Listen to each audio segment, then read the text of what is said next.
un problème assez sensible qui envoie souvent des conflits. Il est bon que les députés aient les tenants et les aboutissants pour pouvoir se prononcer sur une loi.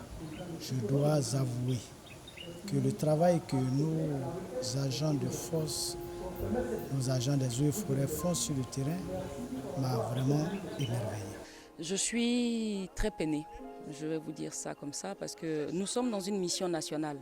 Ce qui se passe ici concerne certes les forêts classées de l'AME, mais ce pourquoi nous sommes venus ici, c'est pour une mission nationale, c'est pour traiter des problèmes de la forêt en général au niveau de la Côte d'Ivoire.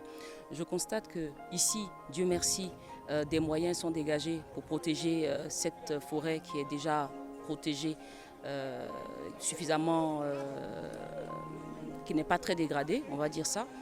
Mais ailleurs, je n'imagine même pas dans quel état se trouvent les forêts qui sont là-bas et qui n'ont pas les moyens d'être protégées. J'ai vu déjà le niveau d'infiltration, mais surtout la pression des agriculteurs, des planteurs sur la forêt.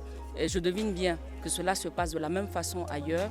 Et le drame que je vis à l'intérieur de moi-même aujourd'hui, c'est de savoir que malheureusement, nous n'avons pas mis les moyens ou que nous n'avons pas les moyens suffisants pour pouvoir protéger de façon adéquate ces autres forêts-là. Je retiens beaucoup de choses de cette visite parce que d'abord je ne savais pas que la forêt avait subi autant de dégradation et c'est très très inquiétant. Quand on parle des gaz à effet de serre aujourd'hui, de l'approche du désert, etc., je comprends mieux la situation et l'inquiétude des gens. On sait qu'on est passé de 16 millions d'hectares de forêt aujourd'hui à un peu plus de 3 millions, ça devient très très inquiétant. Et cela, c'est à moins d'une centaine d'années, à moins de 50 ans.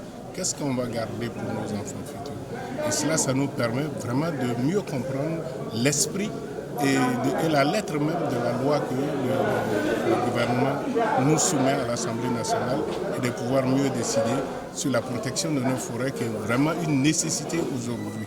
Si on ne le fait pas aujourd'hui, on ne réservera absolument rien pour notre descendance et c'est la Côte d'Ivoire qui va en pâtir. Déjà, je suis très très touché quand on dit que nous ne faisons plus partie des pays forestiers. Ça, c'est très inquiétant. Merci. Merci honorable.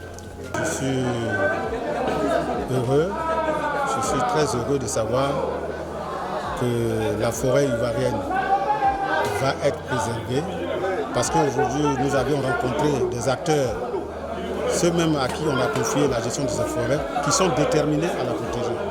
Toute la stratégie qu'ils nous ont expliquée, c'est vrai dans les bureaux, et quand nous sommes venus sur le terrain, nous avions constaté que c'est vrai, qu'il y a du réalisme, et donc on a espoir. C'est ça qui me rend heureux. Chez moi, dans ma vie, j'ai choisi d'être forestier, et je n'ai pas envie de voir mon pays être un pays des Ivoires sans avoir l'habitat même des éléphants. Donc si c'est vraiment conservé, je suis l'homme le plus heureux. Et je pense que le ministre actuel, avec tous ses collaborateurs, ils sont dans la bonne voie pour que ça réussisse, pourvu qu'il y ait des actions concertées comme nous sommes en train de le voir. Un sentiment de joie, un sentiment de satisfaction, parce que avant de venir ici, j'avais des appréhensions. Quel est l'état et quelles en sont les solutions? Mais après visite, je puis dire que je repars satisfait de toute la politique forestière mise en place et je pense que les années à venir seront meilleures pour le couvert forestier en Côte d'Ivoire. Je voudrais indiquer que cette mission a été une très belle initiative parce que ça nous a permis de nous imprégner de l'état réel de nos forêts, mais aussi cerner toute la problématique autour de ce phénomène. Et je pense que les dispositions qui sont en train d'être prises à travers le code forestier visent véritablement à préserver le patrimoine forestier de notre pays.